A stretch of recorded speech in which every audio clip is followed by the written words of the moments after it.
All right, welcome everyone. I see we have people coming in to our webinar today. Oh, Whoops. To panelists and attendees. That's what I'm trying to do.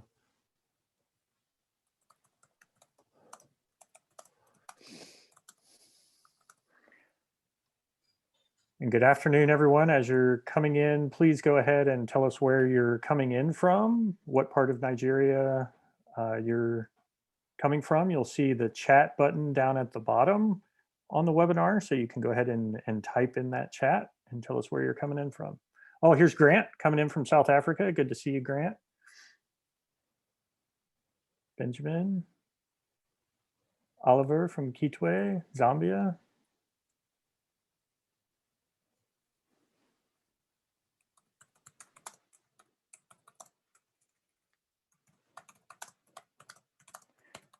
We are planning on quite a crowd today. We have around 500 people registered for the webinar today, so it is going to be busy, and we're going to let people come in here. We're about 2 minutes past the hour, so we're going to give a few minutes for people to come in, and then we'll get started. Hello, Bayo from Abuja. We were just talking about Abuja and Gozi and I. Port Harcourt, good to see you, Sunday. And if you're not sure what I'm talking about, just go ahead into the chat at the bottom of the Zoom screen and go ahead and tell us where you're coming in from. We love seeing where everyone is coming to hear about these ideas. Ottawa. Wow, Abuja. Washington, D.C., Nigeria, Lagos. Lagos.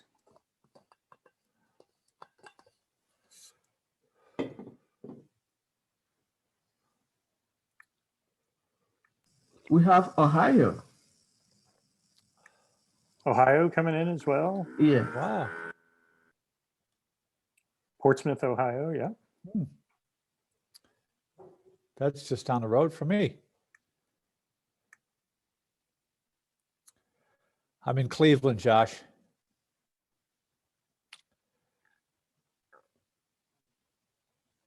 All right, we still have people coming in, and if you're just arriving now, please in the chat, just go ahead and let us know where you're coming in from. We're going to get started in just a minute.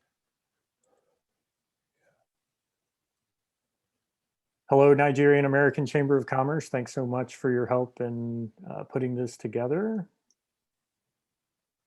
Yeah.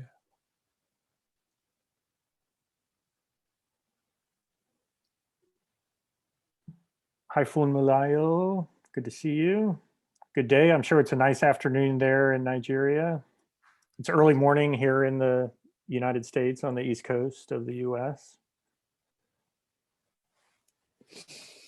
And it's winter, so we've got some pretty cold weather around. Anthony calling in from Lagos, good to see you.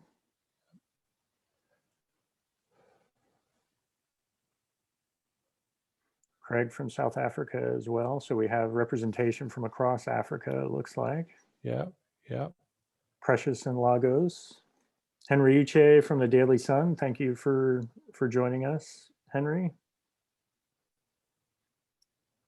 Dr. Michael Oyanuga from Abuja, good to see you.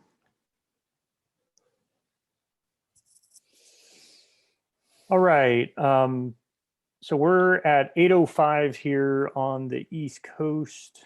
In Golze, if you'd maybe like to get us started, and you can decide if we'd like to wait another few minutes. We do have people joining regularly, so I'll let you take it from here and decide whenever we get going.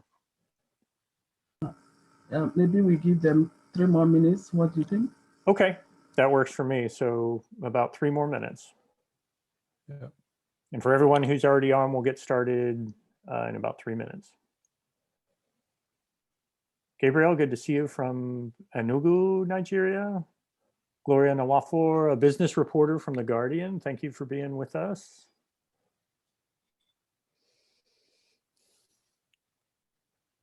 We're excited for this opportunity to to talk about these programs.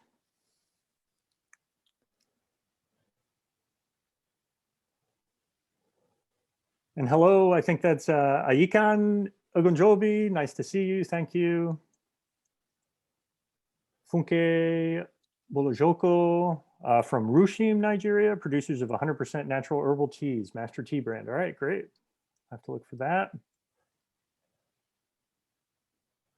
We're expecting a wide cross section of people from across Nigeria, from education, from business.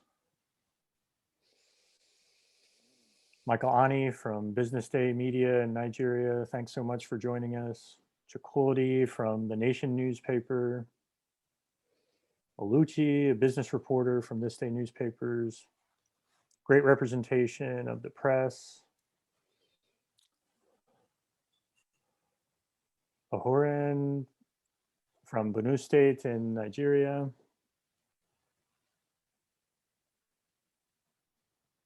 All right, probably about 1 more minute, Ngozi, from my calculations. I hate to do math in public, but that would have been about 3 minutes from when we decided to get going. I will point out for everyone who's on the webinar, we will follow up afterwards with a recording of the presentation. So if you missed part of it or you'd like to look back over the presentation, you'll have that access to that recording. And it's also will be free for you to pass around to anyone else that you think would be valuable for. So.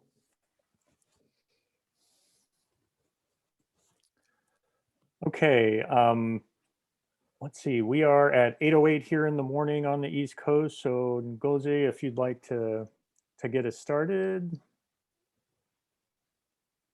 Do you think we can start, or 2 minutes to hit 50? That's fine if you, want to wait. I know you were saying that folks are going to have some time getting in. So hello, Tayo. Good to see you. Olusegun, good afternoon to you.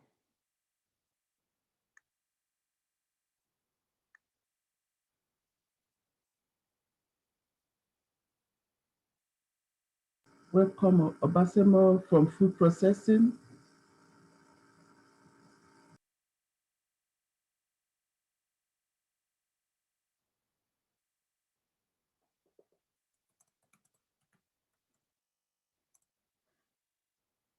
And one thing we'll point out is during the presentation, feel free to insert your questions into the chat.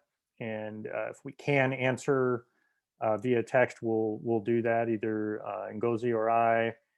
And if not, we'll hold those questions for the end and then get some verbal response from the panelists. So as the presentation begins, feel free to ask those questions in the chat.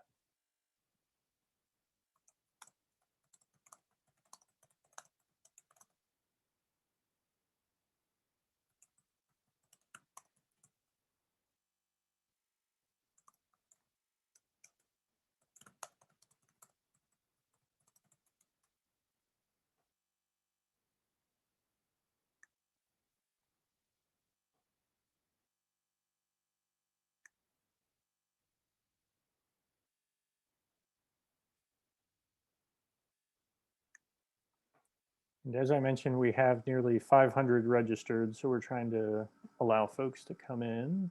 Welcome, Dr. Chidi Ulelu. Good to see you.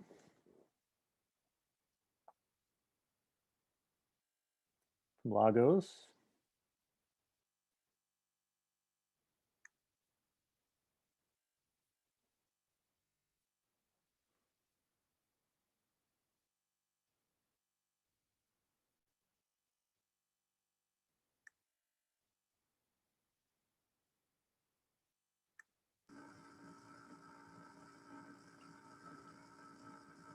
Welcome, Dr. Kasimu from Lagos.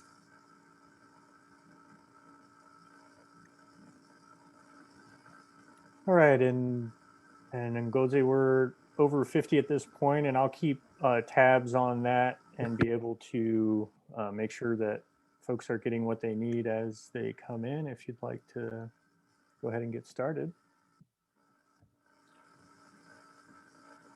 Okay. Thank you, Rob, for passing the.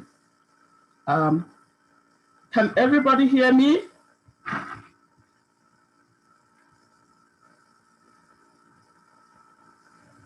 Yep, I think so. We're having people say yes. Oh, good.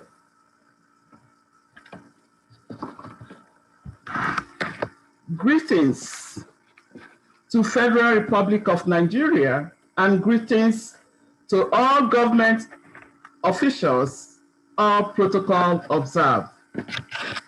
Greetings to the Director General of Nigerian American Chamber of Commerce. Greetings to the United States Consulate General in Nigeria. And greetings to all panelists of this webinar and the media representatives. You all are welcome.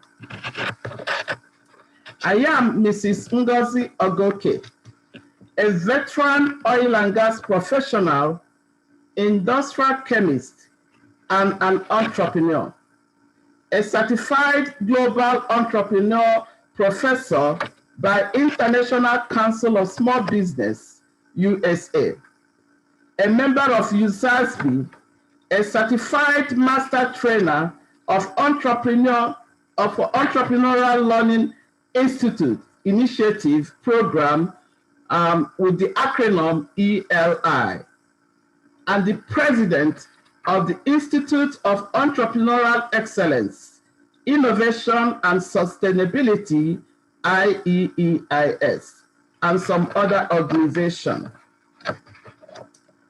It is a great honor to introduce to you the president of Entrepreneurial Learning Initiative, ELI USA, President Rob Hendon. He has degrees in astronautical engineering and systems management and has flown into Abuja some time ago. President Rob Hendon has spent over 8 years in education at the university, community college, and high school levels, as well as 21 years as a United States Air Force officer. In his diverse role as an engineer, pilot, commander, faculty member, and associate dean, Rob positively impacted hundreds of colleagues and students that he has enjoyed interacting with over the years. Rob is also currently serving as the president of Lemonade's Friends, a nonprofit organization dedicated to assisting cancer patients in need. And finally, it is my great privilege, and I'm proud to introduce to you Mr. Gary Schneider, the founder of Entrepreneurial Learning Initiative, ELI, United States. He is an author and entrepreneur. Mr. Schneider is an internationally recognized thought leader in the field of entrepreneurial mindset education. His message has influenced a broad audience from academic institutions and economic development organizations to government and nonprofit organizations worldwide, including the Erwin Marion Kaufman Foundation, the Cisco Entrepreneur Institute, the Columbia Ministry of Education, the United States Department, and the European Commission.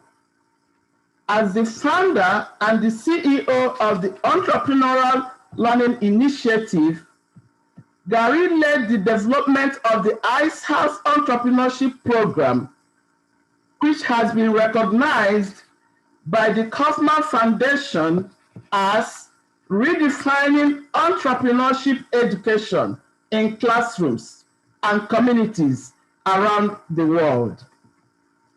The IEEIS House program has been featured at the United Nations General Assembly, the Papal Council for Peace and Justice at the Vatican City in Italy, and the European Commission in Brussels. Schneider, along with Pulitzer nominee Clifton Talbot, is also the co-author of Who Owns the IEEIS House, which consists of 8 life lessons from an unlikely entrepreneur. Who Owns the IEEIS House is an international bestseller described as required reading for humanity. With his focus on the entrepreneurial mindset, Gary has presented numerous keynotes, workshops, and training programs throughout the United States and overseas. Recent engagements include the Global Entrepreneurship Congress in Rio de Janeiro in Brazil and Moscow, as well as speaking and training programs in Cape Town, Athens, London, Bogota, Buenos Aires, Mexico City, Sofia, Santiago, Aberdeen, Nicosia, Zagreb, Tbilisi, and Baku. Gary also served as a board member for the Hershey Montessori School, a member of the Dean Councils at the Purdue Polytechnic Institute, and an advisory council member for Technological Monterrey Tech 21 model to produce graduates in Mexico with an entrepreneurial spirit and humanistic outlook for the 21st century. Fellow citizens, the world has changed in ways that now require everyone to think like an entrepreneur. As global markets expand, the emergence of African Intra-Trade Initiative and people look for unseen opportunities, an entrepreneurial mindset is the most fundamental tool for adapting and transforming our lives and economies. It is this drive that led to my participation in the Master Certificate program offered at ELI. During the program, I learned how an entrepreneurial mindset empowers and engages government, corporate workers, students, teachers, and business, and why it is something all of us need to embrace, especially in this post-pandemic stage we are in. Specifically, I also learned how the shift in mindset can transform ordinary person to become extraordinary, which can have positive economic growth in Nigerian economic ecosystems and Africa as a whole, as it has been done in other countries that have adopted the message that is being taught by the ELI initiative program. Mr. Schneider, the floor is yours. You are welcome to Nigeria. Thank you, Ngozi, and thank you, Rob, and thank you, everyone, for joining us today. I'm very, very honored and excited to share with you all some of what we've learned about the entrepreneurial mindset, how to cultivate this in ourselves and others. And I'll get right into it here. I'm going to go ahead and share my screen. I want to make sure that you all can see my screen here. Is that showing up there? Yeah, we can see it. All right, I got to just move this out of the way. Okay.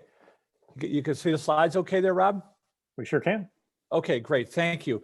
All right. So I'm going to talk about the entrepreneurial mindset and how we can use this to transform Nigeria's economic ecosystem. So I'm going to talk about the entrepreneurial mindset, the curriculum we've developed. Rob will jump in at the end and show us a little bit about how it works. And then I would like to engage with you all in a conversation at the end to talk about how we can use these ideas to transform Nigeria's economic ecosystem.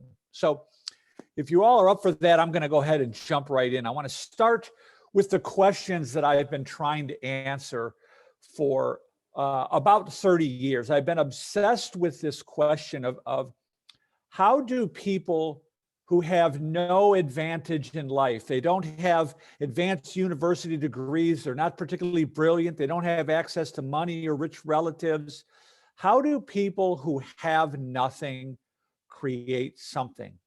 How do they rise above their circumstances to create both meaning and prosperity in their lives?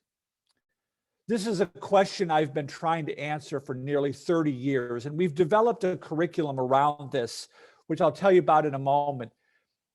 But I've asked myself, how does somebody like Frank Mugwegwe from South Africa go from being a homeless street vendor to becoming the CEO of one of South Africa's most successful financial institutions?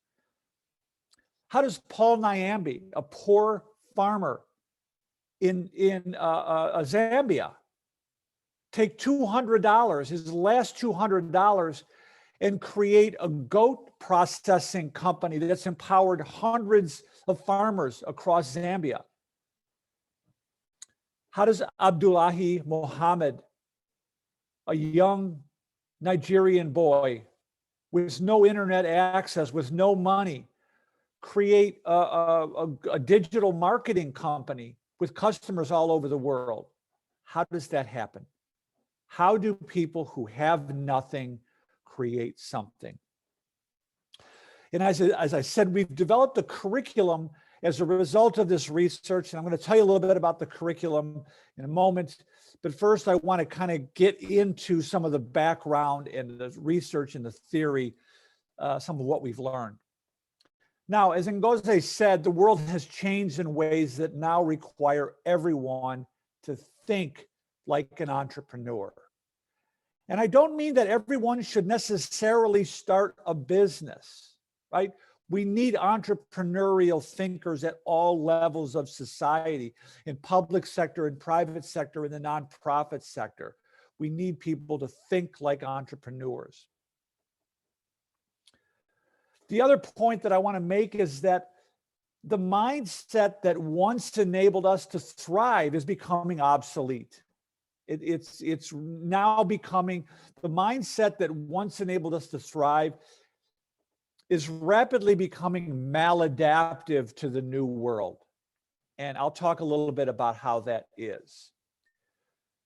So when we look at the entrepreneur or the entrepreneurial person, what we see is someone who is creative, someone who is a critical thinker, who can identify and solve problems when the path is not clear, when the rules are not well defined, right?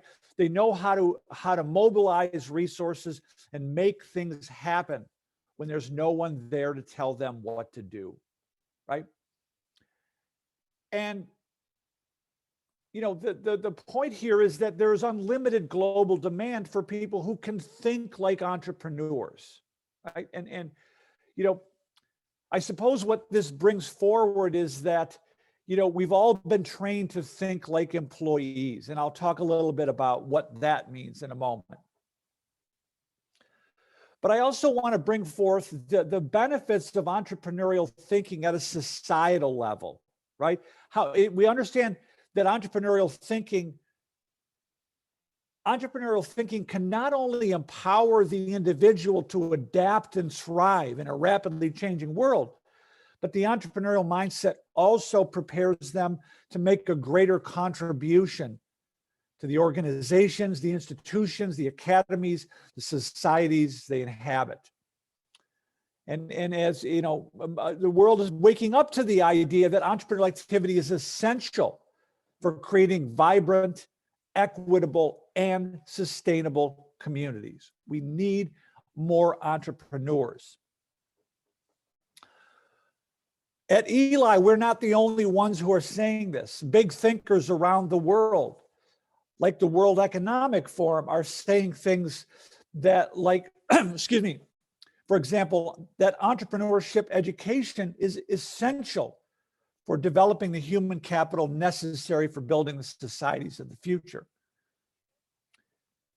There's a paper published by the OECD in 2015 entitled Entrepreneurship in Education, in which they identified the benefits of entrepreneurship education as increased societal resilience, individual growth, increased academic engagement, and improved equality.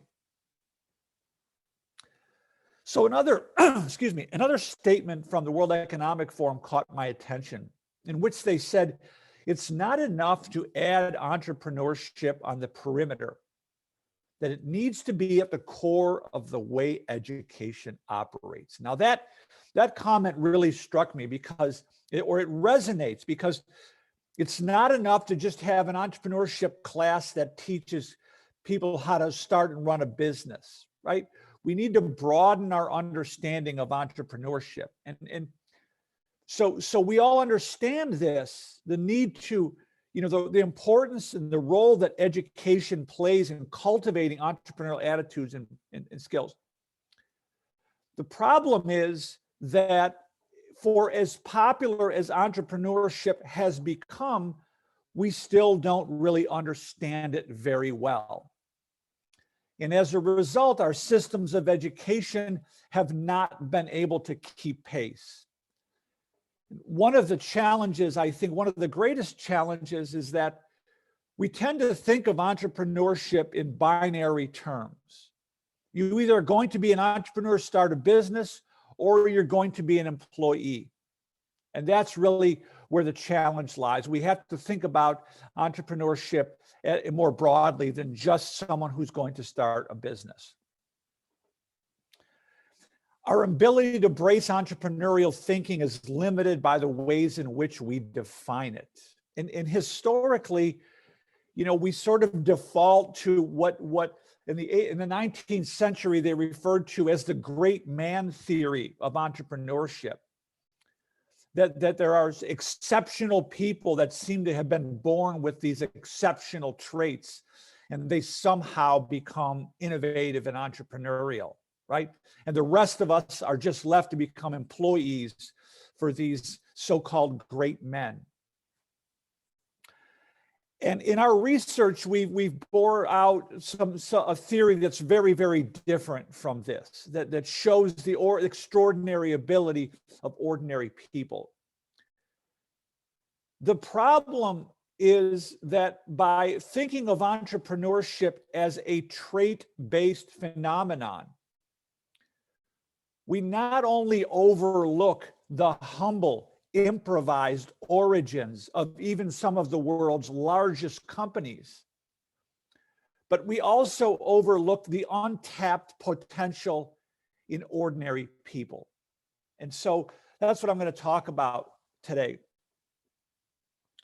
So back in 2009, I did a research project for the Cisco Entrepreneur Institute. And we were asked to do a gap analysis on the entrepreneurship education ecosystem in the United States.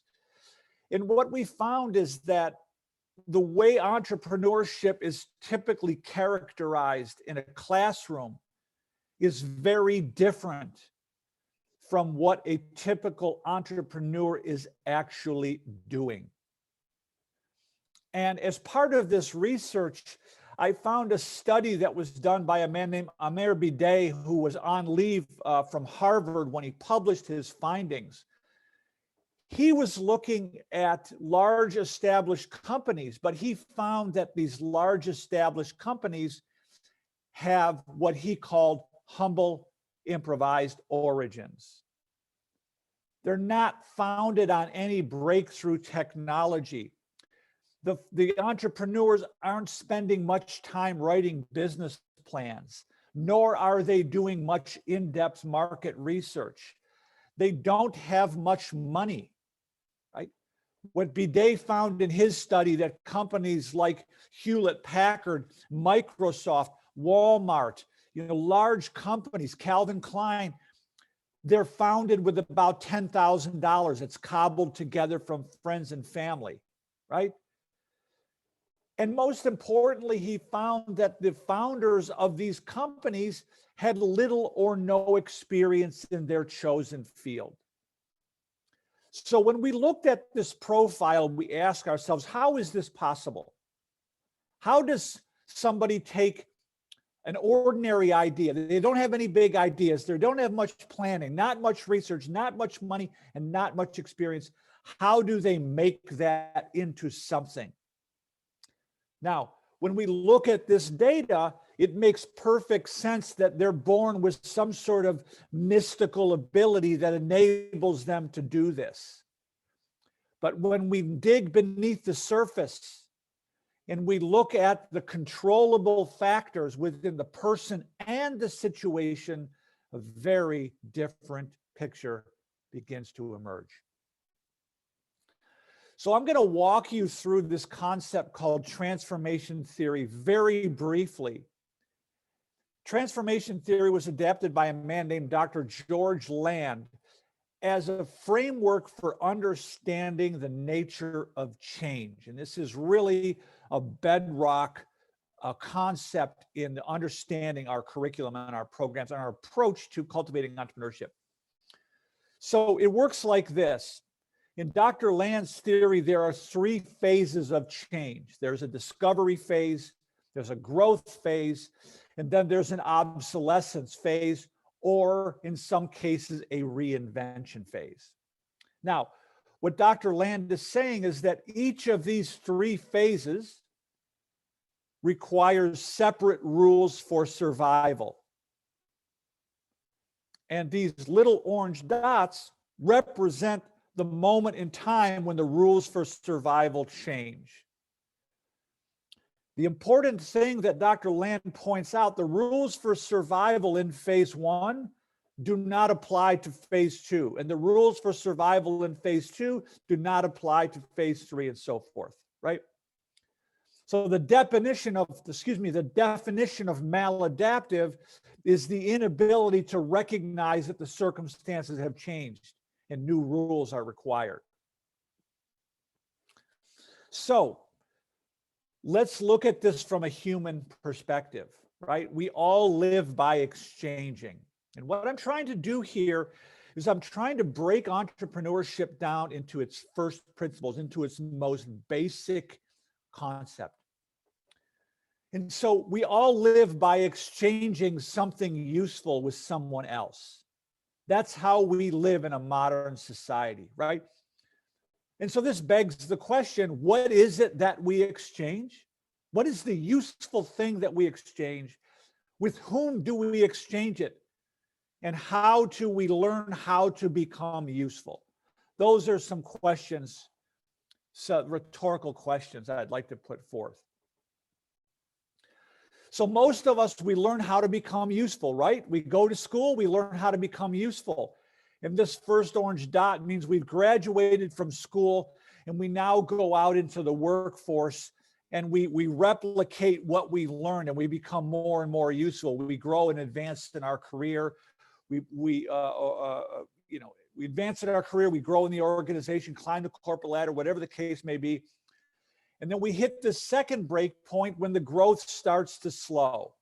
And at that point, we either fade into obsolescence, maybe we retire, or in some cases, we're forced to reinvent ourselves. That's the basic outline here. But let's dig a little bit deeper here and recognize the circumstances, right?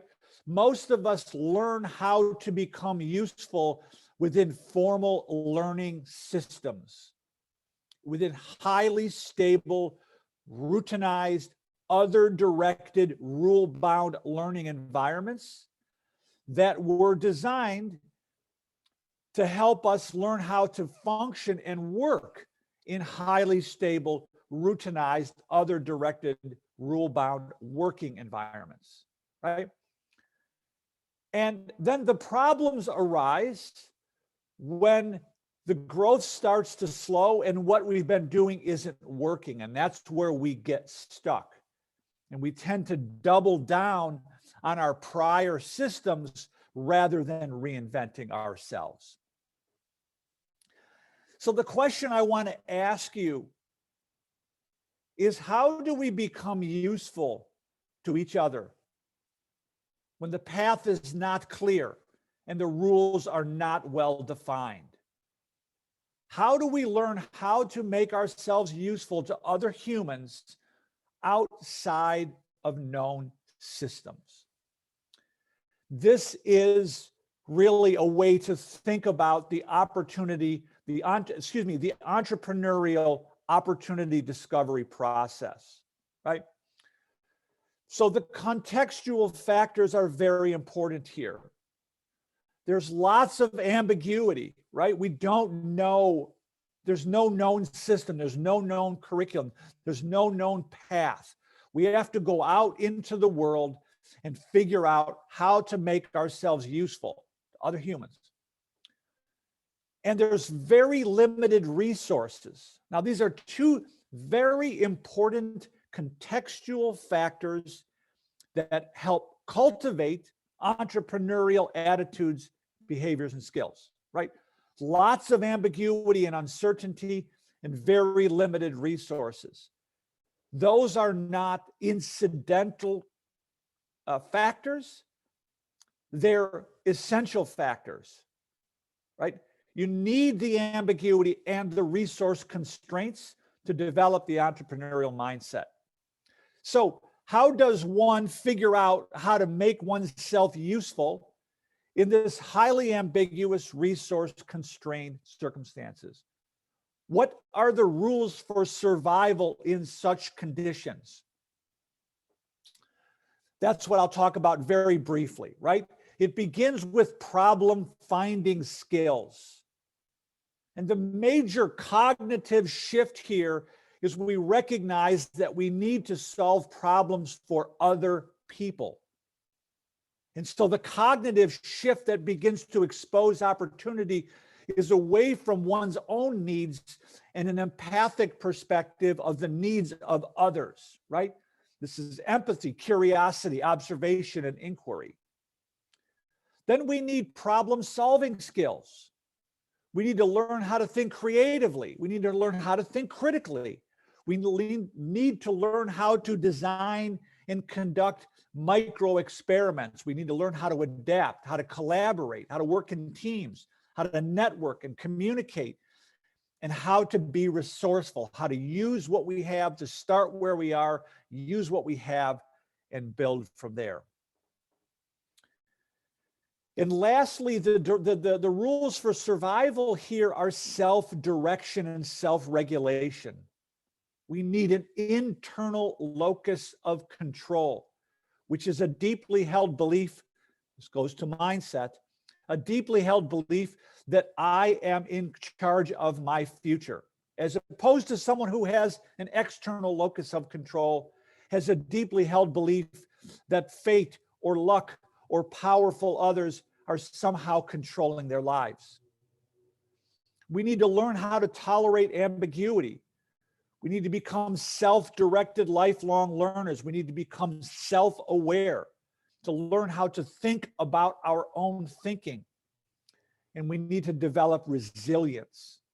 That's the ability to get back up after you get knocked down.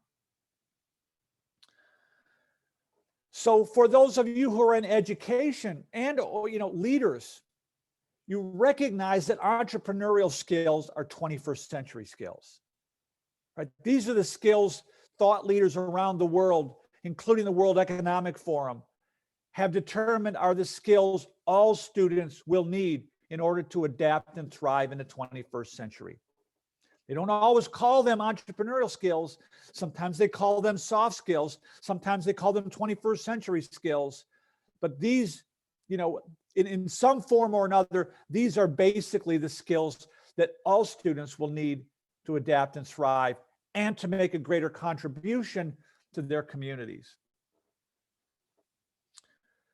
So what I've learned from this is a simple definition of entrepreneurship as the self-directed pursuit of opportunities to create value for others. That's a simple definition. Anyone can embrace this definition, whether they work within an established company, a government organization, academic institution, or they want to go out and start a business of their own. Anyone can embrace this.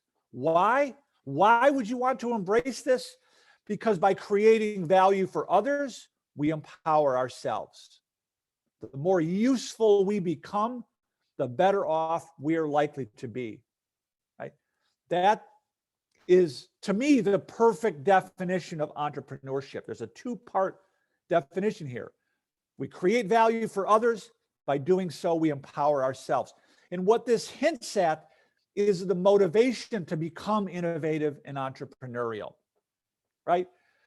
So when we look at the research in human motivation, what we know is that when a human is encouraged to pursue his or her own interests and cultivate his or her abilities in ways that contribute to the greater good, in that intersection of those three things, we become optimally engaged. When we're able to pursue our own interests and develop our abilities in ways that contribute to the greater good, we are able to tap into the most potent form of human motivation that we know.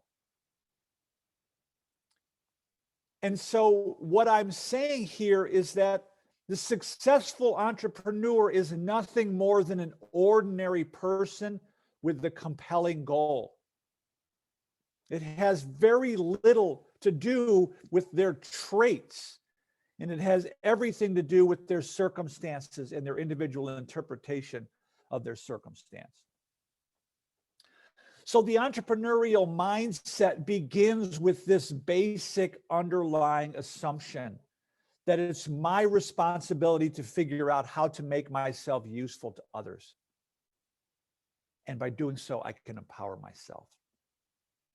Now, that brings out the employee mindset.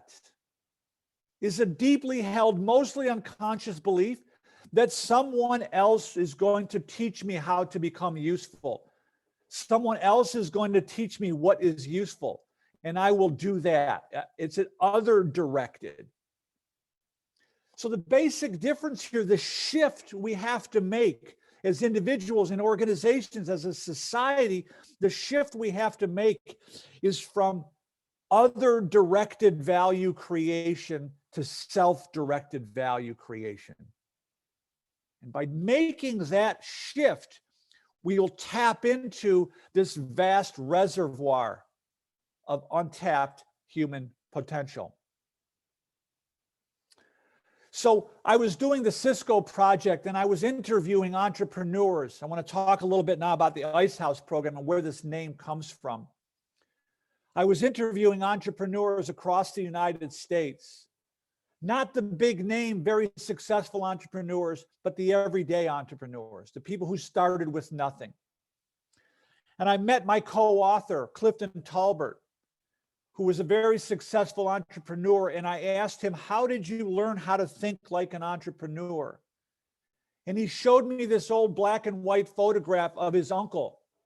And Clifton explained to me that he was born in the Mississippi Delta in the southern United States in the 1940s. He was born in a very poor cotton community to a teenage mother. He didn't know a father. and his work was in the cotton field since he was a little boy. And when he was 13 years old, he was invited to work along his Uncle Cleve. And that's the picture of Uncle Cleve. And Uncle Cleve owned the local ice house. He had a 4th or a 5th grade education. He could read and write and do basic arithmetic. He was the only man in his town that had money in the bank, right? And so that's where the inspiration came from the book, Who Owns the Ice House? As Ngozi mentioned, it's become an international bestseller, recognized as required reading for humanity. It uses the story of Clifton and his Uncle Cleve, the inspiration, to talk about 8 life lessons that we distilled from hundreds of interviews with unlikely entrepreneurs. And with some funding from the Kauffman Foundation, we created this curriculum. It's gone all over the world. I'll tell you a little bit about how that works now, and then Rob will show some of the features of the program in a minute. But it's really a straightforward program, and it's designed to expose a broad range of students to the fundamental concepts of entrepreneurial thinking while immersing them in entrepreneurial project-based learning experiences that help them to cultivate the entrepreneurial attitudes, behaviors, and skills. Works very straightforward. Expose them to the 8 fundamental concepts, which I'll talk about in a moment. Engage them in the process. Inspire them with real-world examples. What we've done is we've taken some video clips from our interviews and inserted it right into the curriculum, so the students can learn right from the entrepreneurial people themselves. We focus on the mindset. What are the underlying beliefs and assumptions that are driving this behavior, right? We want the student to understand the mindset is a belief system. And it's a belief system that is perfectly designed to create the outcomes it's creating, right? So the main focus is mindset. What are the beliefs and assumptions that are driving the behavior? We designed the course to encourage the students to identify and connect with local entrepreneurial people, invite them into the learning process as a way to reinforce the behavior. And lastly, as part of our research from the Cisco project, we realized that we needed to create a program that did not require the teacher to be a subject matter expert in entrepreneurship, because we couldn't scale that. The Ice House program does not require our teacher to be all they need to do, they need to complete a 3-day training program, as Ngozi has, but you don't need to be an expert in entrepreneurship. You need to learn how to facilitate learning. That's all you really need to know how to do. So very briefly here, these 8 core concepts we heard from entrepreneurs, right? The foundation is the power to choose. They don't allow themselves, their circumstances to dictate their lives. They choose the life they want, right? When you interview an entrepreneur, they very quickly start talking about a vision. There's a forward positive orientation in the mind, which is the foundation of tapping into human potential. They see problems as opportunities, right? Where most of us try to avoid problems, the entrepreneurs approach problems. They see them as potential opportunities. They're action-oriented. They learn to design and conduct micro experiments. They try lots of things until they get it right. They're constantly learning. They're not necessarily learning in classrooms. They're learning from friends. They're learning from their experiences. They're learning from experiments. They're learning online. They're learning from YouTube videos or audiobooks, but they're constantly learning.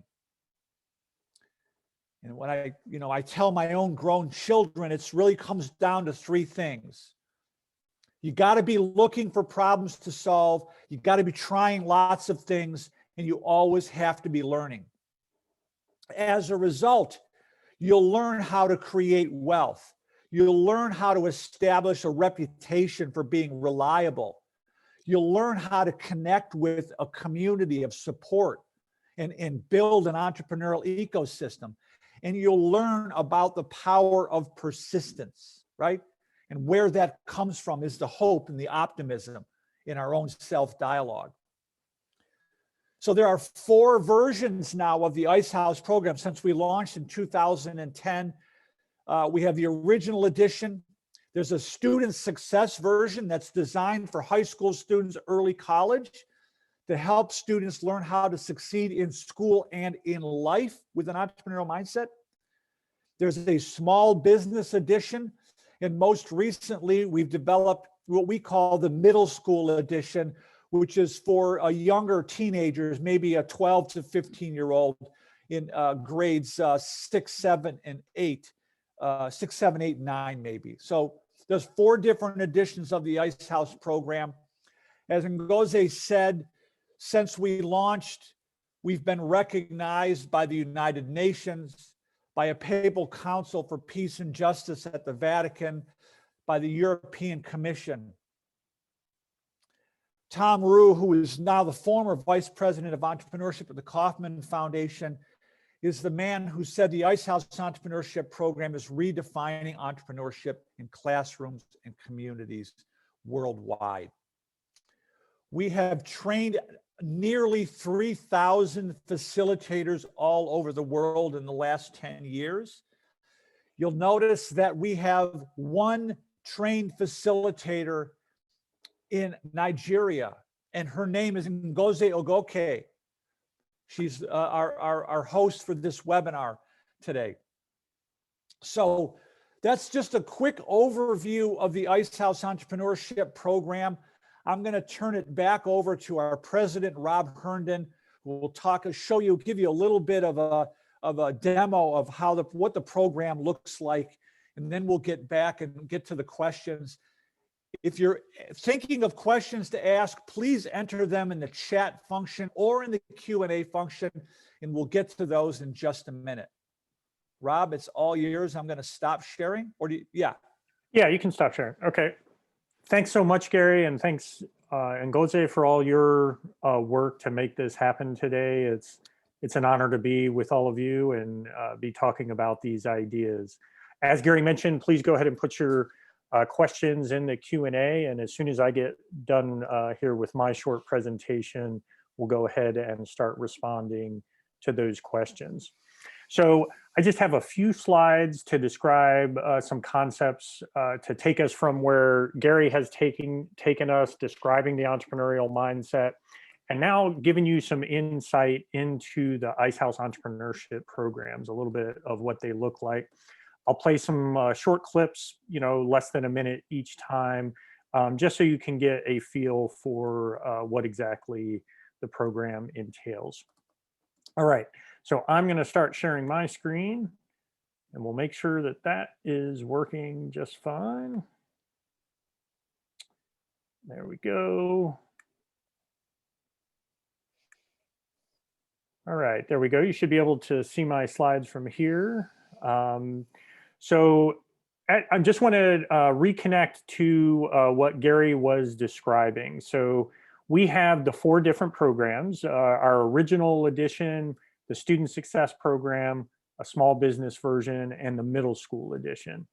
And the way that these programs are designed is for the original edition and the small business edition to be very similar. So you're going to see when I show these programs how they're laid out in video format. So I'll explain those for you.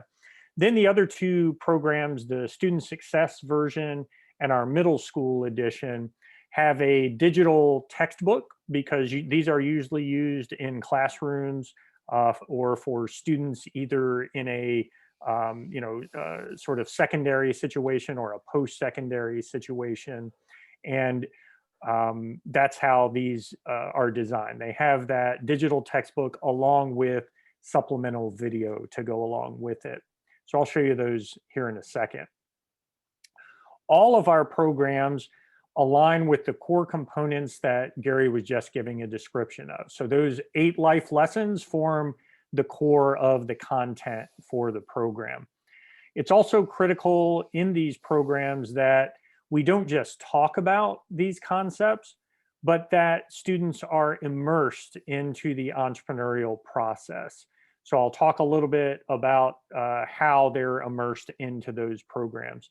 And then the third critical element of our programs is that the content and the experience that they're going through as practicing entrepreneurship is reinforced by video content of relatable examples of others who have come from similar or worse circumstances and been able to achieve their entrepreneurial goals.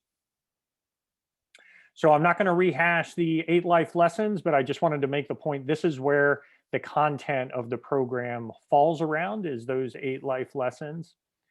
The experiential part of the program is done through what we call our Icehouse Opportunity Discovery Canvas and the process that goes through that. And for instance, our facilitators, as Gary mentioned, we have folks around the world from 27 different countries who are utilizing these programs. When you come to that training, you get to understand how to use this Opportunity Discovery Canvas. If you're familiar with the business model canvas that many business schools use, you'll recognize a similar process. It's very scientifically based. It's the concept of, we're first going to ask a lot of questions through inquiry, and we're going to observe our surroundings to really try and understand the problem that we're attempting to solve. Then we jump into experimenting with potential solutions, adapting our new, based on the information that we receive. We then start to develop solutions. Then we finally move, once we feel like we have a good solution for our problem, we move to connecting that with the broader world, where we then learn to advocate for that and then eventually get it implemented. So this very basic canvas forms the sort of structure for how students are led through the experiential portion of the programs. And when you go to facilitator training, you get further understanding in how that works. And then finally, the third piece of our programs that's critical is providing these relatable examples, other socially relatable models that people can connect to and say, you know what, if they can do something that they've described, I should be able to do that as well. So for instance, the folks I have here on the screen, Rodney Walker, I'm going to have a short clip from him that I'll display here in a second. He grew up in a very difficult neighborhood on the south side of Chicago with a lot of gang activity, a lot of murders going on around him, along with parents who were just not present. They had drug addiction problems. And so he therefore was suffering in school. And he talks about through his interviews that we have in the programs about how his exposure and his practice of these entrepreneurial behaviors allowed him to connect with his education so much to the point now where he's a college graduate and is actually now a graduate of Yale, one of the Ivy League schools here in the United States, and now at Harvard working on his doctorate at that level. So he talks about that transformation that was brought about through the entrepreneurial process for him. The second person there is Brian Scudamore. He founded what is now a multinational company here in North America called 1-800-GOT-JUNK, which is all they do is they go and they're able to take junk that people have sitting around in their homes or in their yards and take that and clear that out of their neighborhood and take it to where it can be disposed of. He started as a young man with a very small amount of money and an old beat up pickup truck, and has eventually turned that into a multi-million-dollar company. So he talks about his experiences. And then finally, I have an image here of a father and daughter, Ted and Serena Moore, who, Ted came from also a very difficult background, was not even able to graduate from high school here in the US. but how he learned on the job and then worked with his daughter, Serena, to develop a company that is now hiring, has 80 people on their payroll, and they're doing millions of dollars of business in the Philadelphia, Pennsylvania area.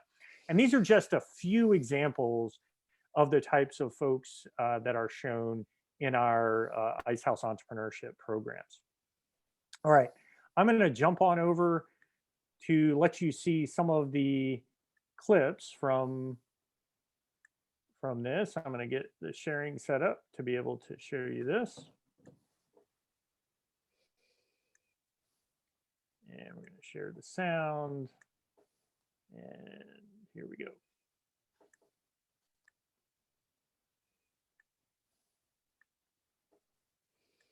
All right, so this first clip that I have for you is going to show you some of the content from the program. So we're talking about these 3 different levels of the program. This is that first level with the content. So I'll just show you about a minute here of what this content looks like. In this diagram, the area inside the larger circle represents the aspects of our lives that we cannot control. The weather, the economy, our favorite sports team, or our boss's behavior are all things we may be concerned about, yet they are things we cannot control. The smaller circle represents the aspects of our lives that we can control. How we spend our time, what we think about, and what we focus on are all things that are within our control. The problem is that when we focus our time and attention on things we cannot control, the area of our lives that we can control begins to atrophy, shrinking. All right, that's just a short example there of the type of content that is within the program. I'm going to scroll to a different portion so that you can see an example of one of the Ice House entrepreneur interviews we were discussing. And these are embedded within the content. So we talk about the content, and then there's an example. In this case, this is going to be Rodney Walker discussing his experiences. Becomes deeply ingrained. Here, Rodney describes the influences that shaped his life as a teenager growing up on the streets of Chicago. People-based choices and the decisions that they make based off of what they know and what they've been exposed to, which is why it's a recurring deficit for many minority students, African-American males such as myself, is that we make choices and we make decisions based off of all that we know, all that we've been taught, everything that we've been exposed to, everything that we've taught to be cool and congratulated for.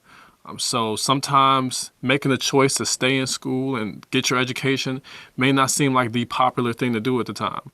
It may not seem like the most efficient thing to do to get out of your situation. Maybe dropping out of school because people around you say, oh, it's not relevant to your life. You're not going to get anywhere with this.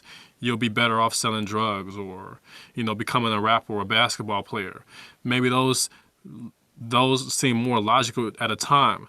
But if you can separate yourself from those derivatives and understand the importance of better choices and the better opportunities out there with the choices that you can make, I think that's ultimately what matters. All right, so just a few short examples there from our original program. And so our original program and our small business program follows this same model with the way the content is delivered. I'm going to jump over now to show you quickly within these programs. So once your students are watching this video content, the rest of the program is based around, there's plenty of student discussions that can happen here through our platform, multiple choice assessments. These application assignments are where they're working through their opportunity discovery canvas.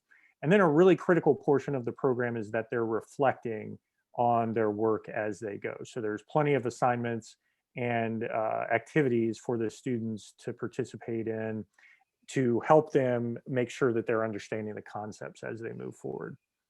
I'm now going to jump over and just give you a quick description of the Ice House Student Success Program. And this is also very similar to our middle school program. So these are the programs that are generally used in our education spaces. So as I was describing previously, it's a combination of an electronic PDF. So in the text version we have here, you can scroll down and you're going to see locations where you can go and watch a video. I'll jump over and we'll watch that video from Gary's co-author, Clifton Talbert, here in a second. But I'm just giving you a quick description of what these ePDFs look like. In this case, rather than those chalk demonstrations like I was just describing, I am going to get rid of this. Hold on a second. All right. And in this case, it just shows the content from the course in a written format versus having it in a video type content. So here I'm going to go over and show you the next part of the program here. All right. So from here, we're going to go over and we're going to watch a short clip from Clifton Talbert. Some days when I'm with my uncle, I can still see it now. Yeah, we all went to school as best we could, but he didn't have that opportunity to do that. But there was something inside of him, almost instinctive, that he wanted to know more. And by knowing more, it put him more in control of his own life. And I would see him read a newspaper 10 times until the paper would be almost fragile. He wanted to know what was going on. And books, that cab was filled with manuals. And how could it not impact me?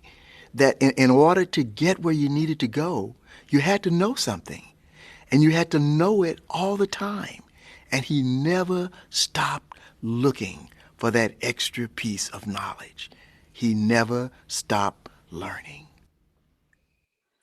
And that was actually from lesson 4. So making that connection of knowledge and the importance of knowledge as you move forward. All right. So as I mentioned, it was going to be a very quick demo. That just gives you a short insight into like the type of content within the actual curriculum of the program. One of the things that Gary described is that, you know, our work has been really centered around training people who aren't entrepreneurs to go out and teach others these concepts. So that professional development training that we've done, as we've done for Ngozi, we believe has a lot of impact around the world. And then those folks go on to use the curriculum as we have it laid out and explained there for you. All right. I see we have, I've seen a number of raised hands as we were going, and I also see a lot of comments in the Q&A and the chat. So I'm done with my portion of the presentation, Gary and Ngozi, and I'll take a minute to get caught up on the chat if y'all would like to go ahead and think through those answers. Thank you, Rob. And thanking Ngozi. I'm going to just, this is the point where we have for questions, as Rob said. I'm happy to answer the questions. I'm going to let you do that, Rob, so I'm not. That's fine. Yeah, please go questions ahead and and you can continue, and I'm going to jump in and start to answer some of these questions. I see Ngozi is answering a number of them about how to contact her to move forward with the program. So, okay, great. Good. So just a couple of quick things before we wrap up here. If you want to learn more, if you want to engage with the Ice House, you can buy the book. It's on Amazon. You can buy it for Kindle. You can buy audiobook. I'm not sure if a hard copy is available in Nigeria, but there's 4 different versions: hardcover, softcover, Kindle, and Audible, all available at Amazon. Who Owns the Ice House is there. We've got fantastic ratings. If you want to take the Ice House program now, we've reduced, there's a self-paced program with a reduced price of $99. That's also on our website. If you want to really take a deeper dive into this and become familiar with the Ice House program, you can take the course yourself. If you want to learn how to become an ELI authorized facilitator, we have our next online facilitator trainings. The next one's coming up very briefly. There are a few seats left in our February training. If not February, there's also one in April. You can find all of that on our website. And as Rob said, you can learn more about our work at elimindset.com. If you want to learn how to bring this program to Nigeria, please visit IEEIS.com, and Ngozi will facilitate that.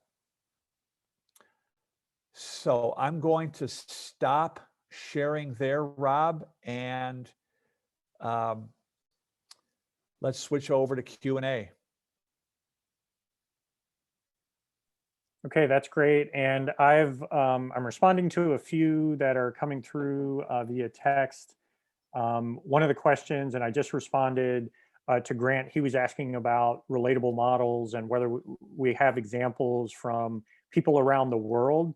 And we, within the program, embedded within the program, there's not, for example, anyone directly from Nigeria or from South Africa, but the way the program is set up is that once you get trained as a facilitator, the expectation is that you go and supplement the content with those examples from your local community. Because as we try to be worldwide and get this out to the world, we can't necessarily, at least right now, get into every community around the world. So we're relying on those facilitators to take their phone, do an interview with a local entrepreneur, and then show that to their students in their classrooms, or physically bring those entrepreneurs into their classrooms. So it's meant to be localized by the facilitator, just using these broader examples to get across some key points that are in the program. Let me see what other questions we have out there. Okay, so Gohi has a question around what are the expected outcomes of the training? Gary, would you like to answer that one? Sure. So the training is sort of a deep dive into these fundamental aspects of entrepreneurial thought and process. But what we look at in the training is the controllable factors within the person and the situation that either cultivate, that either encourage or inhibit the development of entrepreneurial attitudes, behaviors, and skills. So we'll do a deep dive in understanding how to cultivate an entrepreneurial mindset in yourself and others. It's a very robust course. As I said, we've trained nearly 3,000 facilitators around the world. The feedback we get most often is this has been a transformational experience. People describe it as a life-changing experience. So broadly speaking, the outcome of the training is you will learn how to develop an entrepreneurial mindset in yourself and others. Whether those others be your children, your students, your workforce, people in your community, doesn't really matter. That's the outcome of the training. If I may take up the next question that was asked by Mr. Adeyemi, what is the impact of environment on entrepreneurship process? Mr. Adeyemi, as we all know, in Nigeria, for example, and every other African countries, we have lots of problems in our country, and those problems is what Mr. Gary have just mentioned to all of us, that those problems are the opportunity to solve. And if you also visit the ELI and www.IEEIS, which is the Entrepreneurial Excellence Institute and Innovation and Sustainability, if you visit the website, you will see how all the effects and the impacts of various causes that are being outlined, how it will help each and every one of us to be able to become a better person and be able to identify those opportunities which we have seen it as a problem. For example, you will also see that the course is well structured, that you have the curriculum for the from kindergarten to the high school level. You have the curriculum for the university students, you have curriculum for the corporate bodies, and you have curriculum for the government, economic development, and you also have the curriculums that are for the people who are released from the prisons, how they can transform their lives to be a better person, to be able to adopt that entrepreneurial mindset, discover the opportunities. Opportunities are the problem. Let's say, for example, in Nigeria, we have problem of we don't have constant electricity. We don't have constant internet network. We don't have some of the social, economic factors that can improve that can improve us. But we have those natural resources. We also need entrepreneurial mindset in agriculture, for example. It is right now that we will start allowing and developing and delivering the curriculum to our young children, who will be the future of tomorrow, who will be able to acquire to be the Dangote of tomorrow, who will be able to be other Nigerian experts living abroad who have used their talent in developed countries.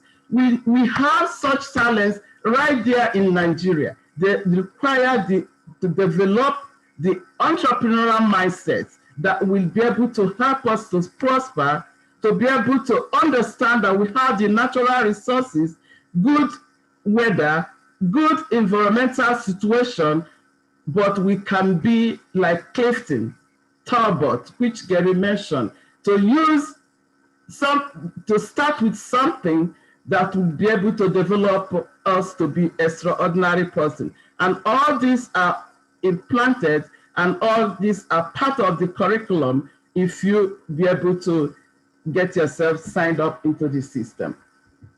Gary, you may add one more point, or Rob, into the question.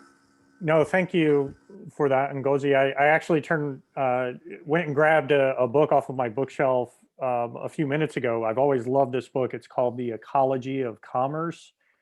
And it talks about the environmental impacts of business and how business and those working to improve the environment need to work together to come up with solutions. And it's really prime for the entrepreneurial methodology to try and create ways to solve people's problems, but to do it in a sustainable way. So I just wanted to tag on to that question.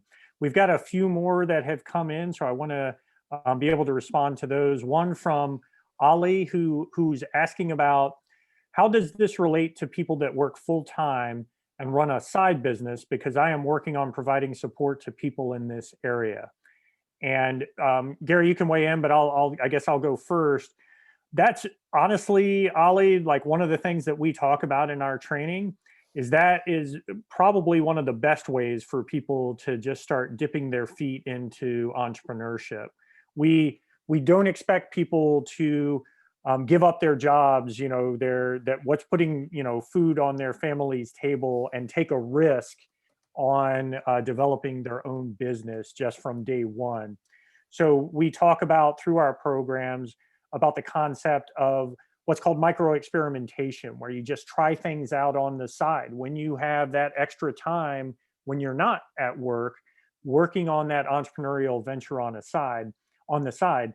And actually, many of the examples that we have in our program, they went about developing their businesses in that way, and because it's a great way to build their business without a lot of resources. They could practice with it on the side and use the money coming from their full-time employment to help them finance their business. Gary, is there anything else you'd like to add to that? No, but it's a really good, I guess all I would say, it's a very good question, and it provides the opportunity to talk about humble improvised origins. Like most of these entrepreneurs, they start in the margins. They're not the big, bold risk takers that jump off the cliff. They start in the margin. You start with whatever spare time, whatever spare money, whatever spare thought we have, and figure out how to make yourself more useful to more people. The shift, again, the cognitive shift is in the realization that it's up to me to figure out how to make myself useful to other humans. And so once we realize that, then we realize there's nothing stopping me from making myself more useful. And we could say, oh, I don't have any money. You don't need money. You don't need to drop out of school. You don't need to quit your job. You just need to shift your thinking about how to make yourself more useful. Start, as they say, think big, but start small and act fast. If I may add to that, if you visit the website www.IEEIS and be able to complete all the trainings, we have also organized for people that have completed the training and have also developed, we are able to develop a feasible opportunity that they have identified, but there is no financial facility to be able to support them. We will be able to provide you with the finance to run your project. So for any of you that completed this training and we're able to provide a feasible opportunity, a problem that you want to solve, we will be able to support you all the way through to make it a success. Thank All right, you, Ngozi. we're having lots of questions come in, so I want to make sure we can address as many of these as possible. There's one I see in the chat from Michael, and I'm going to paraphrase it here, Michael, which is essentially how Gary discussed countries should have an entrepreneurial mindset. But in his case, he talks about low income economies with a high number of people in poverty. There is generally a belief that the government needs to cater for the majority of the citizens. And an example that he gave of this is in Nigeria, the subsidizing of oil and electricities. And he's pointing out, these policies are generally not how entrepreneurs should behave, like relying on the government for those subsidies. However, when the government stops that, it gets people agitated, in the general citizenry. So I think he's getting to the question of how can we develop an entrepreneurial mindset and convince people that, they don't have to rely on the government to solve those problems for them, and, show them that it's not going to make their life worse by trying to develop this entrepreneurial mindset. Is there anything you can add to that, Gary? I don't think so, Rob. It's just like you're talking about cultural change, which is slow. Right. And that's what we've got to do, is start cultivating the idea that people can, I want to say it like this. I've interviewed now 500 underdog entrepreneurs from all over the world. And folks like I've talked about, like Frank Mugwegwe and Paul Nyambe and so on and so forth. I've seen a side of humanity that most people haven't seen. And, what I've come away thinking is that we've underestimated the power of ordinary people to do extraordinary things. And so we've got to start somewhere. We can't just think of this as binary. Well, the government is thinking of solving this problem through socialism. We've got to start encouraging students in school to figure out how to think more innovatively and more entrepreneurially, and slowly over time, the change will occur. You have to understand something here, that human beings are just like every other organism, in that we have an innate desire to become all that we can become. We're all like acorns trying to become the mighty oak tree. We have to create the circumstances in the environment that encourage us to do so. So that's another way to think about it.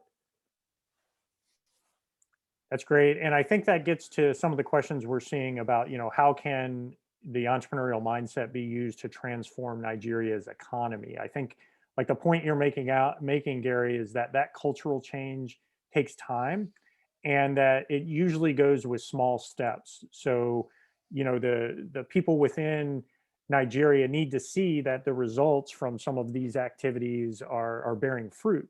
So for instance, if this initiative starts to take off and the work of IEEIS goes throughout Nigeria, it's now starting to be talked about in the schools. Now in the next generation, I mean, it might take 20, 30 years, but once that understanding gets in place, where people are using this mindset and they're seeing some results, then that's where I think that cultural change can start to happen. And this goes to a question that Aluchi asked a minute ago. He's talking about the huge challenges faced by entrepreneurs in this part of the world. So he wanted to know what the percentage of the thousands of students who we've mentioned who have succeeded, how many of them are from Africa? And I would say that we haven't done an extensive amount of work in Africa. Most of ours has taken place in North America, Central America, and South America. But we do see people, like Gary mentioned, Paul Nyambe, who are using ideas like this to bring value and starting with essentially nothing. I mean, he mentioned Frank Magwegwe in South Africa, who after apartheid fell was homeless and living out of a train station, and how he was able to literally from starting to sell fruit on out of a cart in a cart in Johannesburg, just sell it with a little bit differently than everybody else was doing. He started combining vegetables and fruit in such a way that people could use it as a complete meal. Like, okay, I'm going to combine a number of vegetables together and you can use this as part of your meal for that evening, rather than people having to pay separately for different vegetables. He became the top salesperson of the carts within that area of Johannesburg. And that was just his first step along the way to eventually now being the vice president of a bank there in South Africa. So it's these small steps that add up over a lifetime that can make a difference. And I think Ngozi has spoken well about those concepts as well. So Rob, I want to take that Aluchi's question and connect it with something that Chakode is asking here. Is like, how are you using these initiatives to affect Nigerian education sector, right, in graduates? Chakode, that's why we've partnered with Ngozi to bring the training. The first step is to train educators. That's the most impactful lever that we know of, is to train teachers how to inculcate, how to encourage these attitudes and skills in young people. So that's why we're partnering with Ngozi and IEEIS to bring this program to Nigeria. The 3,000 students that you mentioned in your comment earlier, we've trained 3,000 educators and organizational leaders. Tens of thousands of students around the world have been enrolled in the program. So I just want to make that clear.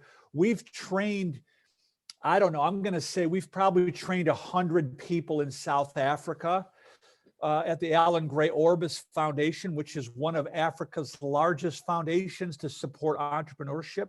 We've trained about 100 of their leaders over the last 3 or 4 years. And one of the ideas that we're working on now is to create a Pan-African Ice House entrepreneurship facilitator training. We'll be working with Ngozi to do that, to bring this program more broadly to Africa. So thank you for that question. And I see another question from Eteredge Consulting. What are the prospects available after going through facilitator training? How that works is once you become a certified facilitator of the program, then you're able, as I was describing, to understand that opportunity discovery process and work with students with that, whether they be adult students or young students. And so the prospects that are available is I noticed that, coming from a consulting background, we have a number of folks, some of those almost 3,000 people that Gary's describing that have become facilitators of the program. They use this program in conjunction with their other programs that they may be offering in their consulting businesses or in their coaching businesses. So they're guiding people either in business or students through offering the courses. You can then use the curriculum. You get that at a rate that you can then go and sell the curriculum. So you essentially become a reseller of that curriculum and can charge more for your services in order to make that worthwhile for you as a consultant. So there's a good question from Aluche about how can African prospective entrepreneurs upscale their challenges in this COVID-19 era? Would either of you like to discuss the differences that now we're living with COVID-19 in these ideas? Can you ask that question again, Rob? I'm sorry. I was Yeah, trying to essentially, find- what has COVID-19 done to this process, and how can people essentially take advantage of the challenges that they're seeing in this COVID-19 era? Well, I think that COVID-19 forces us to adapt, right? As George Land said, we either adapt or thrive or we die. It's grow or die. And that's, I think COVID has just reminded us that we can't just keep doing what we've always been doing. The world is changing at an unprecedented rate, and we all need to learn how to adapt and thrive. And the entrepreneur learns over time to pay attention to what other humans need. And that's the fundamental difference. They don't have the expectation that someone else is going to tell them what is useful. Their minds are attuned to what is needed in the world. So when COVID-19 happens, their brains automatically start looking for the opportunities. Things have changed. Now we need to adapt. What are people going to need? And what can I do to help people and find what they need? Thanks for that, Gary. And there's another one that has come in from Dio. It's a good question. Is entrepreneurship for everyone, or are there people that can't be entrepreneurs? So that's my favorite question, Dio. Thank you. After 30 years of interviewing and studying entrepreneurs, I've come to believe that non-entrepreneurial behavior is learned. Right? That we're all born curious, creative, problem solvers with an innate desire to grow and to contribute and to learn. That's innate. Now, should everybody start a business? Probably not. But we're all capable of being innovative and entrepreneurial. So that's how I would answer that question. Thank you. It's a very good question. Okay, I'm scrolling through the chat. I know we're a little bit over our time, but we did get started a few minutes late. Trying to see what other questions. Golzi, has there been anything that you'd like to speak to? Yes, there is. Gary, go ahead. There's a question from Okechukwu. Oh, yes. My question is, how can an entrepreneur get a loan from both government and private to start a business in this time of pandemic era? I have a slightly different perspective on this question. I don't think that you need money to start a business. I mean, let me back up. You don't need money to figure out how to make yourself useful to other humans. Maybe you need a very small amount of money. But To open a business, yes, you need money.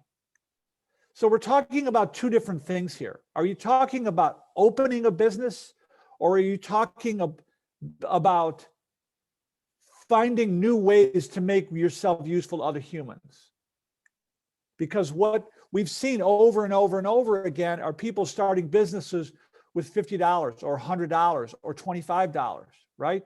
I interviewed an entrepreneur a few weeks ago. She said, I could have started this business with $5, right? We're looking for needs. We're trying lots of little things.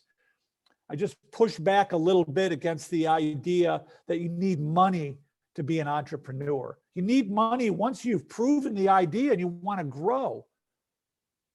But it's really about bootstrapping. It's about starting where you are. I don't believe that money is the obstacle in the initial phrase. Mindset is the obstacle. Yeah, and Hey, go ahead. Go ahead. If I may add to that, that goes back to the necessity type of entrepreneurship that is practiced in our countries, in our African countries in general. We are not talking of necessity-based type of entrepreneurship. We are talking of the entrepreneurship skills that will make you sustainable. You got to learn the skills. You got to develop the mindset that will enable you to be able to identify an opportunity, a problem to solve to help the humanity. Once that problem, you have identified it and you have structured it, and one find that it is fixable. Now, that's one of the things IEEIS will help you when we have seen that you have proven yourself capable enough to make your idea to be sustainable. Then we will be able to give you a little seed money, to give you a seed money to see your idea become successful. The necessity-based type of entrepreneurship, which we do practice there, is today you are giving the money, the next day the business can go or the business can fail. So that is why it is important for you to develop the mindset and be able to acquire the necessary skills to make you a sustainable entrepreneur. There are tons of problems. If we look inwards, let's say, for example, we have the common vegetable we use in Nigeria. Let's say the vegetable which we call water leaf, for example. One person can become an entrepreneur based on water leaf. One person can become an entrepreneur to be able to say, instead of importing pig milk from Europe, can we develop our own pig milk? In this pandemic time, some of our hospitals in Nigeria do not have oxygen. Somebody can say, how can I make oxygen? So that you have to be able to acquire the skills and be able to get entrepreneurship skills in you to be able to say, okay, this is how I'm going to do it, and make sure that I will live with producing oxygen. Then when you get your idea feasible, IEEIS will be able to help you to see that successful. At this point, we cannot blame everything on the government. That is what Mr. Gary is trying to tell you, and that is why you have seen so many other people who are homeless, who are today, even some of them from African countries, who are today where they are. We have to identify the opportunity. Let's say, for example, Mr. Dangote, who started from nothing, salt. All of us do not know what salt is. Why do we use salt? The only thing we know about salt is to use it to put in the food we eat, to spice up our food. But salt has a lot of advantages and benefits. It is salt that they use in the breweries. It is salt that they use in the preservatives of the products which are manufactured in Nigeria. It is salt that the cosmetic industries use. So he identified that opportunity in salt and started importing salt into the country. And from salt, he goes into sugar and there to where he is today. There are lots of opportunities to identify. And at this point, I am encouraging all the teachers, all the educators at different levels in Nigeria, all the government establishments, all the corporations. The entrepreneurial mindset is not necessarily for the youth. It is also important for your employee. If your employees in your corporate bodies have the entrepreneurial mindset, they will move and become more innovative and more creative, and at the same time will be able to be sustainable and now live. This pandemic time virus has opened ideas of all countries in the world, that in the history of the world, each country has to shut down their airspace, no fly in, no fly out. Now, we have, at this point, we start depending on other countries to develop the vaccine, which those countries we are depending on have the entrepreneurial mindset that enable them to be able to be persistent in the midst of difficulties. They were able to go all through length to be able to develop a vaccine in 1 year that all of us are now depending on. Can we use that entrepreneurial mindset and transform it to our youth, to everything we have? That is why this is very important. And this is why any country that strives, we cannot depend only on the developed world, on China. We have the skills, we have the talent, we have the brain, we have the resources. Let us make it happen. Nigeria is the most populous countries in Africa. We have everything it takes. We are here and ready to help you. All you need is to be able to acquire the necessary skills to move us ahead. So, Ngozi, I want to just kind of add to what you're saying, that you're absolutely right. It's not the lack of resources that's stopping us. People with an entrepreneurial mindset can find opportunities in the most opportunity constrained environments. While people who don't have an entrepreneurial mindset will overlook opportunities even in the most opportunity-rich environments. And what I would say is that Nigeria is indeed an opportunity-rich environment. As I said earlier, the mindset that once enabled us to succeed is now holding us back. It's not that opportunities are hard to find. It's that they're easy to overlook. Thanks for that, Gary. There is another question we'll get to in a second around some of the concepts. I wanted to address, there's been a number of questions about facilitator training, so I wanted to address that very quickly. Essentially, the way the process is working right now is we have trained Ngozi as a facilitator of the program. So for the student version of the program, if you'd like to take that course, you can go directly to her. She can work that out with you.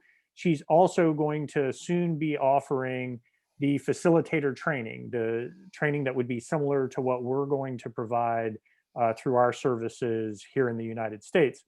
And that facilitator training, to become a facilitator of the program, you can either take that through us here at ELI, or once Ngozi gets her process going and IEEIS is offering that facilitator training, you'll be able to take that through her. We don't have an exact timeline for that yet, but that will be coming this year. Now, I did in the chat go ahead and put, I think Ali was asking about it, and there were some others who were asking about it. I went ahead and put the link to the facilitator trainings that we're offering from here in the United States. So if you'd like to attend one of those, you can go to that link. I just put that out there a minute ago.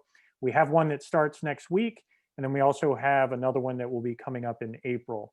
But if you'd like to wait and to be able to receive this training from Ngozi, to have that African perspective, specifically a Nigerian perspective, where she'll be able to tie in local entrepreneurs and Nigerian entrepreneurs as part of that training, then I would, recommend that you wait for her to have that available for you. But if you'd like to get it direct from us as it is now, you can check out that website that we sent out and go ahead and get signed up for that.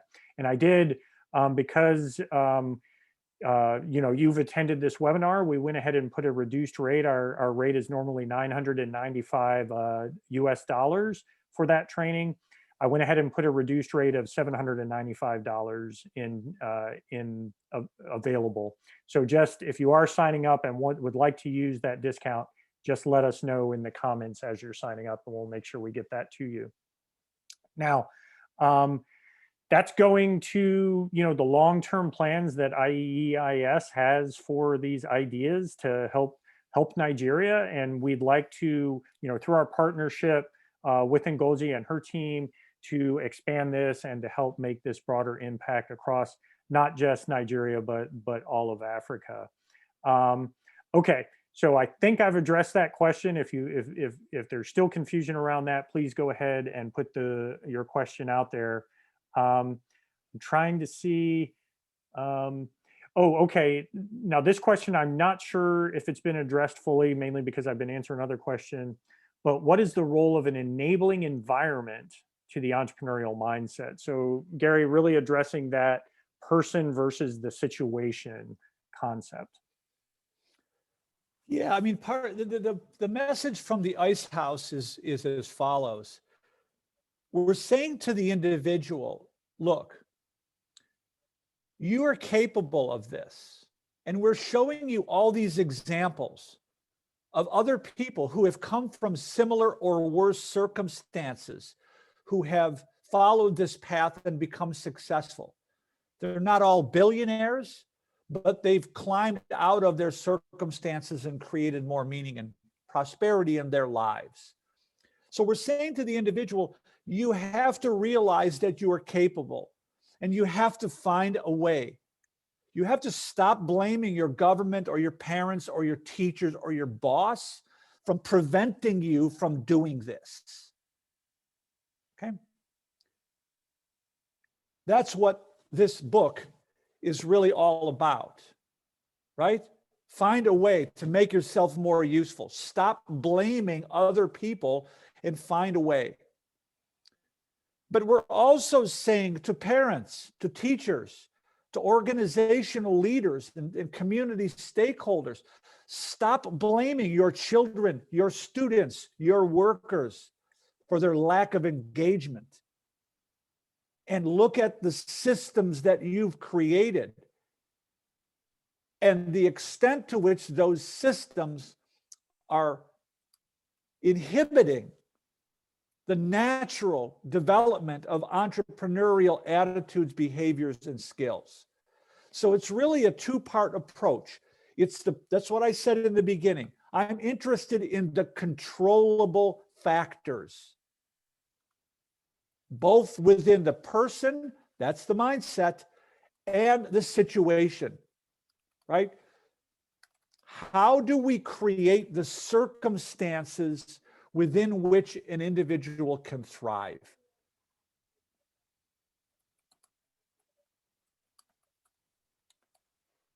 That's I great. hope that answers that question, Rob. I'm seeing there's another. I do, yeah. It's specifically about insurance as a tool for sustainability. So what role does insurance play in this? I don't have an answer to that.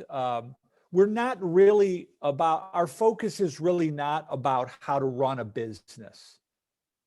Our focus is on the mindset of entrepreneurs. What are the underlying beliefs, the assumptions, and the mental models that enable them to recognize, evaluate, and bring ideas to life? We generally don't get into the business management particulars. It's so broad and so general. We really try to stay focused on the mindset. With all that said, I very much appreciate your comment, Elo. So thank you. Great. I'm trying to see if there's anything else. There've been lots of great questions, so it's kept us. A lot of great questions. Yes, Very lots of great questions. Yes, doing business, like Gary said, if you don't have the necessary skills, the business most times fails. But when you have the necessary skills and be able to go through the learning skills and understand what it takes and learn from people who have also gone through the program and acquire the necessary skills that will enable them to persist.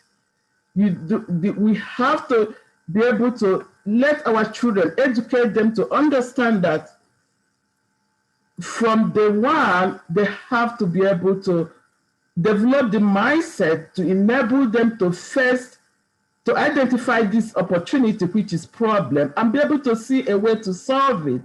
And once this skills is acquired, it's all spread across all discipline, all knowledge.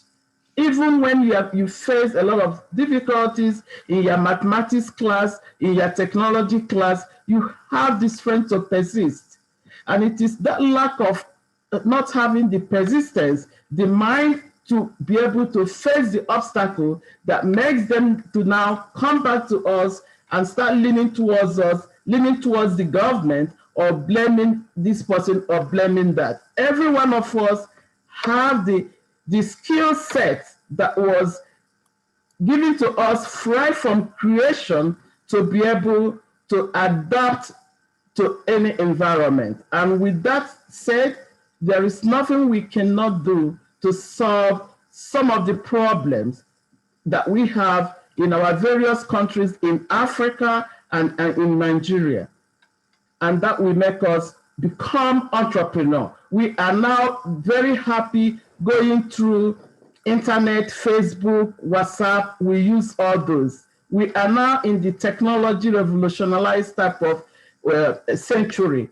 Somebody made it possible. It wasn't easy. The program we are looking at today, ELI, wasn't easy. It took Mr. Gary lots of decades of years to go through research and to be able to make it useful and have trained tons and tons and millions and thousands of facilitators all over the world. And we are now looking forward to transform Africa as a whole and transform Nigeria as a whole. We need all of you to be a participant and be able to sign into this program, bring it to your classroom, bring it to your office, bring it to the government bodies, spread the word across. In everything you do, it will be we will be able to achieve the sustainability and be able to solve some of our problems. We do not have to leave the government, blame government in everything. We can do it ourselves. That is why IEEIS is there with the ELI collaboration to be able to make this possible. Let us make a history. Thank you. Thank you, Ngozi. Thank you, Rob. And thank you, everyone, for joining us.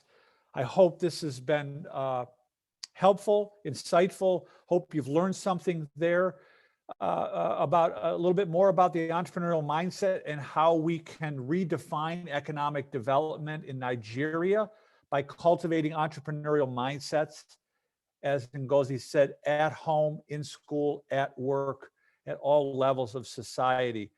So thank you, everyone. Before you conclude, David, I am also encouraging all the educators, the government education offices, the Ministry of Youth and Development, Ministry of Education, to be able to think inwards and work with us let us develop a curriculum that will be useful for our students. At the world we are today, the new 21st century, we have to teach our children the practical skills, not only the theoretical skills. Children learn that hydrogen, for example, in chemistry, in science, hydrogen plus oxygen gives them water.